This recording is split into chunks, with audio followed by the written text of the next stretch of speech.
ప్రమదలకు మంగళప్రదం సౌభాగ్య చిహ్నమైన గోరింటాకు.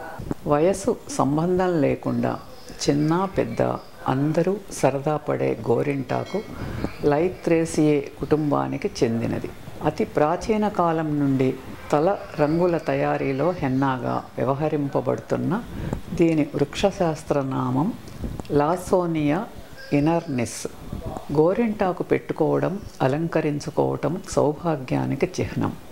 వాత్సాయనుడు రాసిన 64 గోరింటాకు కళలలో గోరింటాకు అలంకరించుకోవడం కళగా ప్రస్తావింపబడింది. ముఖ్యంగా మనం ఆరోగ్యరీత్యా శరీరానికి చలువ చేస్తుంది. అట్లద్దత్తి సమయంలోనూ ఆషాఢ మాసంలోనూ గోరింటాకు కోసము వనితలు పడే హడావుడి ఇంత అంతా కాదు.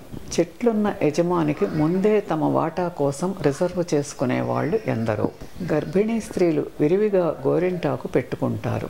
వనితలకు గోరింటాకుపై ఉన్న మక్కువను కనిపెట్టే చాలా కంపెనీలు గోరింటాకు పిండిని అమ్ముతున్నారు. చిన్న చిన్న ప్యాకెట్లలో ఉత్తరప్రదేశ్లో పెళ్లి కుదిరిన తరువాత వివాహానికి ముందు పెళ్లి కూతురు అత్తవారు అన్ని రకాల అలంకార వస్తువులను పంపుతూ గోరింటాకును ప్రత్యేకంగా పంపిస్తారు.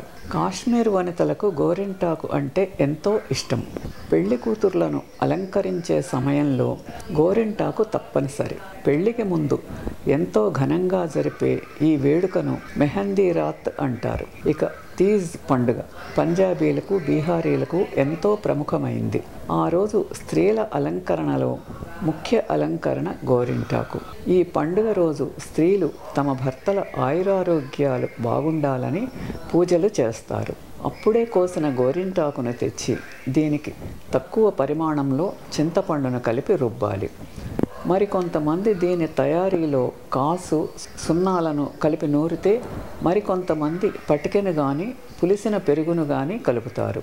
ఏవీ కలపకపోయినప్పటికీ కొన్ని రకాల గోరింటాకులు చక్కగా పండుతాయి.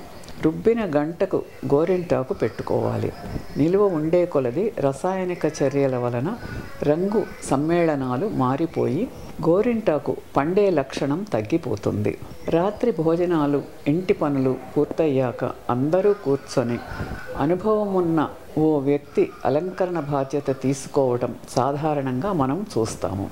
గోరింటాకు అందరూ కళాత్మకంగా పెట్టుకోలేరు. దానికి నేర్పరితనం కావాలి. ఎన్నో రకాల డిజైన్లలో కాళ్లకు, కాలి గోళ్లకు, చేతులకు, చేతి వేళ్లకు గోరింటాకును పెట్టుకున్న తరువాత బాగా పండిన తరువాత చూస్తే శుభప్రదం సంగతి అలా ఉంచి ఎర్రటి రంగుతో మనోహరంగా, చూడముచ్చటగా, నాజూకుగా ఉండే వారింకా నాజూకుగా కనిపిస్తారు. ఈ వీడియో మీకు నచ్చితే లైక్ చేసి, షేర్ చేసి, సబ్స్క్రైబ్ చేయండి. మీ కామెంట్లను తెలియజేయండి.